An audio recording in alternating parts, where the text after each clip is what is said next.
Hi everybody and welcome back to Let's Play Tokyo Xanadu EX Plus, and we've received a message from Yuki.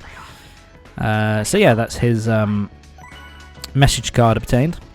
But yeah, so during this part we are now finishing off the friendship episodes. We've got, I think, if I remember correctly, I think we've got about 3 left to do, as it says there.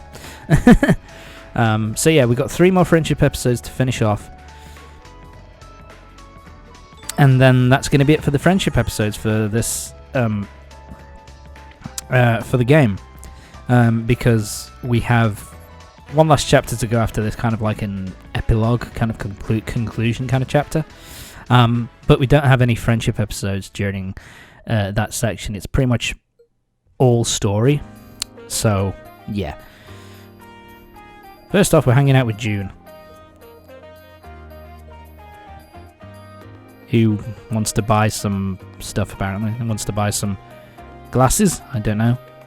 I have no idea why.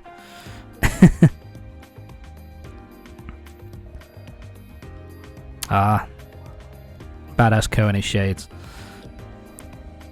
Just telling people to deal with it.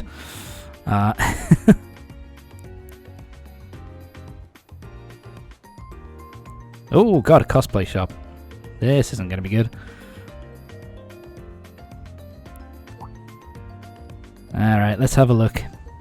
I'm trying to see if there's any kind of like stuff in the background which is from other games, but I don't think there is. Okay. Oh my god. That is so ridiculously over the top. Demon Prince Reen. I've said this before, but the that is a reference to Trails of Cold Steel, because the main character in that game was Reen. And Alyssa was kind of the main kind of love interest for that game as well.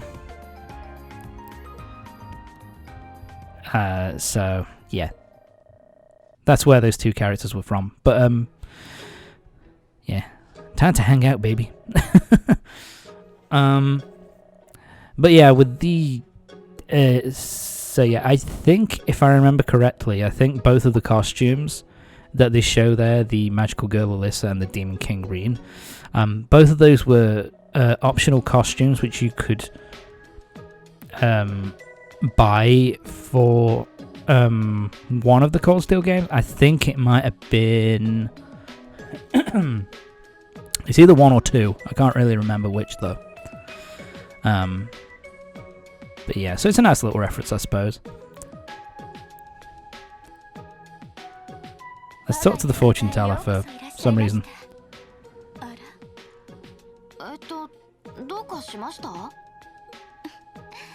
What's the matter? What's June done?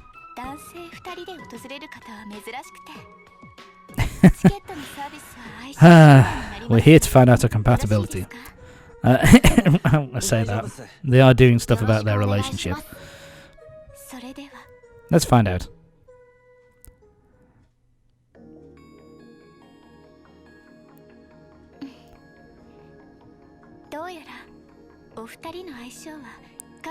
Thank you for that. I'm sure we couldn't have told that for ourselves. You have a strong relationship. What the fuck, dude? That's really not... It's gotta be embarrassing. I like that from Ko there.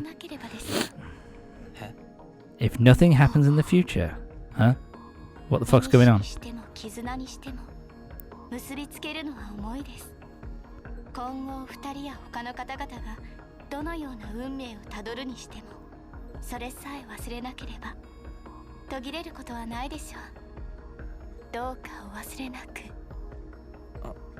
Okay. Sorry about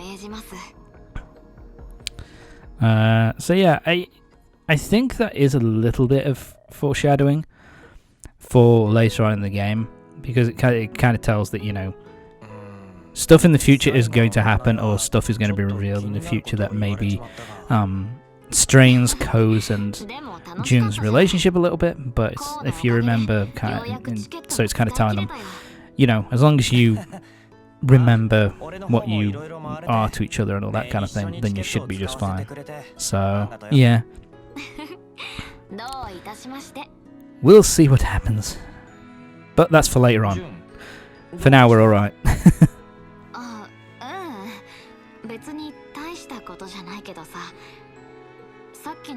Really? You wouldn't have brought it up otherwise, would you?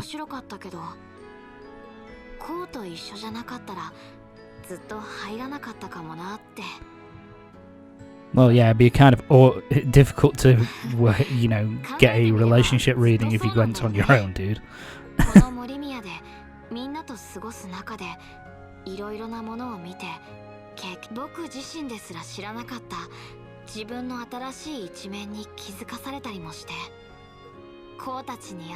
Okay.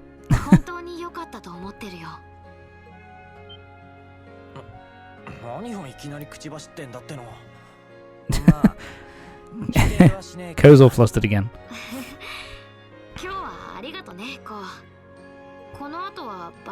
So we've hung out with June for a bit. Yeah, we still got work to do. Fuck. But we've got a while to go before we actually get to the actual work stuff. But yeah, so our relationship with June is now it's not maxed out. It's only at Soul Rank 4. It is tricky to kind of get it up to maximum, to be honest. No worries. Later, kid. So yeah, that's the June's message card. 100% done. So now we've got to go. My apologies. So now we've got to go hang out with Shio, and he's been kind of weird. He's seems to be hiding something a little bit from us.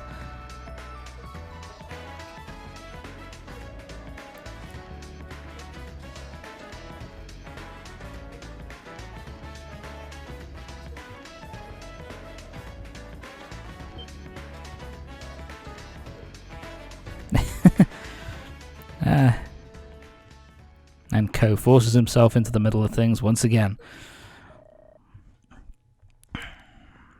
So yeah, Chaos have called Shio out. Basically, the sorry, the group that was fighting with what's the name of the group? It's Blaze. There you go. I remember. I'm not thick. So the guys it's the group that were fighting with the re-established Blaze, with Aki, quite a while ago now, quite a number of chapters ago at this point. But yeah, those guys have kind of called out Shio after, I guess, to kind of put an end to all the kind of bullshit that happened with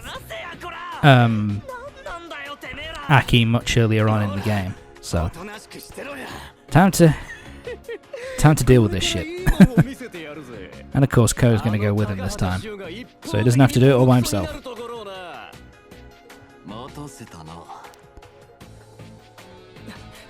That deep voice, love it.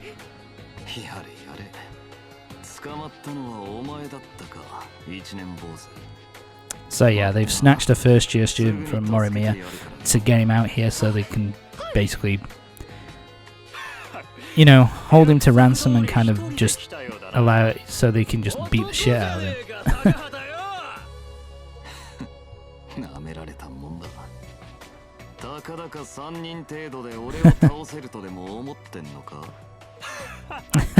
I like that.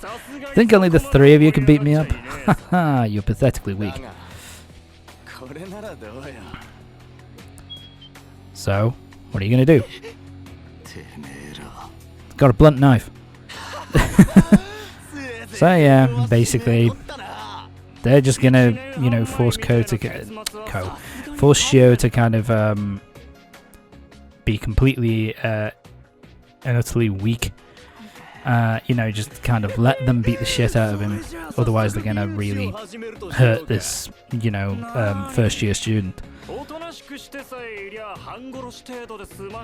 You know, kind of similar to, as they point out, is very similar to what happened to his.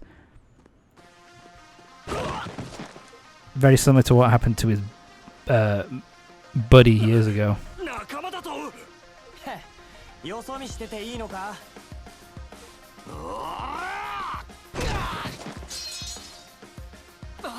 By the way, I think that's kind of dumb from Ko. Surely you'd want to beat up the guy who's holding the knife to the kid's throat first. You know what I mean? Just to make sure that he doesn't get mercilessly stabbed. That would be bad. But, yeah. It all turned out alright in the end, didn't it? Dealt with them in the end. Fuck you, bitch. Go to sleep. So yeah, we've saved Haruhiko, the dumb fuck who got himself kidnapped. Sorry about that.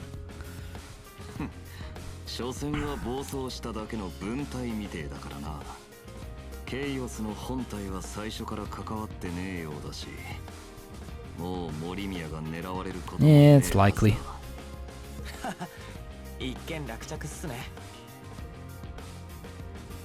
So yeah, all this is dealt with now. We're all finished.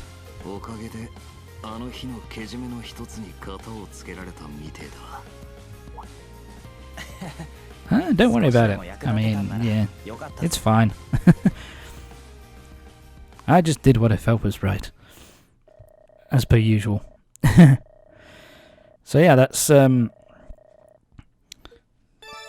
Shio's final friendship episode done and dusted.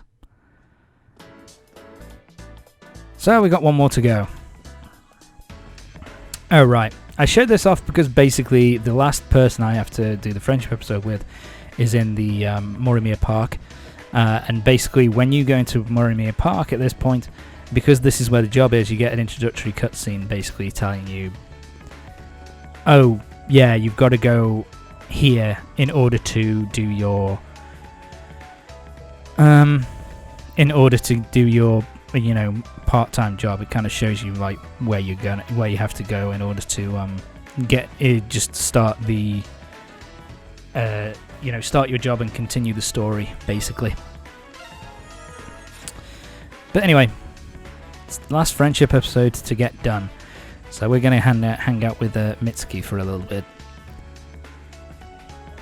because she seems to be a little bit knackered, running herself ragged and all that, with all the work that she has to do, along with all the stuff that she's doing for the XRG as well. XRC, sorry. What is the XRG? Where did I get that from? But yeah, so let's go hang out. By the way, kind of forward from Ko here. Let's go hang out in the on the boat and just, you know, chill out for a little bit. I don't even know if he kind of understands the it seems like it's that typical anime thing, you know, the kind of male main character who has no idea when the girls are hitting on him. It's kind of dense as a black hole. But yeah, he doesn't really give a shit about this kind of, I suppose he doesn't really give a shit about that kind of stuff.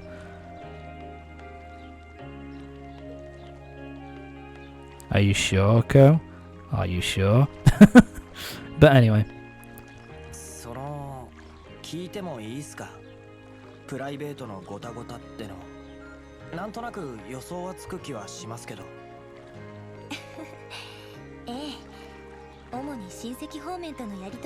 So yeah. Right now Mitsuki is dealing with a bunch of family stuff. So yeah, she's... Again, it's kind of similar to Shio in a way, that basically she's, you know, because it's personal stuff rather than stuff to do with the XRC, she's kind of keeping it to herself and kind of dealing with everything on her own. But yeah, it's basically to do with her engagement to Mercuria and how, you know, basically the family are being arseholes about it, that they're already looking for a potential replacement for him after everything that went wrong, and you know, Kyoko and her granddad have been out trying to deal with it so she doesn't have to bother. But yeah, it's kind of difficult. Not too bright. That's very blunt from Ko there. でもある意味これも宿命なのかもしれません。私が北斗に名を Nothing wrong with fighting fate. 切っても切り離せない。ミクリアさんも言っていましたが、結局茶番でしかないのでしょうね。美月先輩。すみません。Yeah, and this is something which is seen in a lot of anime and stuff like that, where it's about, you know, putting her own personal feelings aside to kind of, because she feels as if she has to kind of do what's for the benefit of her family more than anything else. So yeah, and she's kind of a bit apologetic to go because she's being just, you know, as she puts it, whining about her situation. And Ko's being the good guy once again, basically making the point that, you know, whatever the case, whatever you're dealing with, you know, you can, you know, sorry, you know that you can talk to us whenever you need to. Because, you know, she's done so much for everyone else in the XRC, so it only makes sense to, you know, return the favour when necessary, as it were.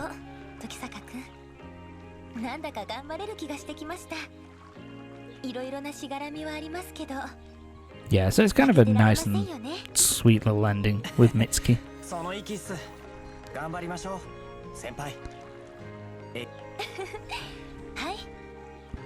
Ah, damn, I cut it off a bit early there. Never mind. I tend to do that a lot in this game, man. Because the speech patterns are so kind of irregular. Anyway, time to head back to the shore, and yeah, she's zonked out. How can she sleep sitting up? I don't get it.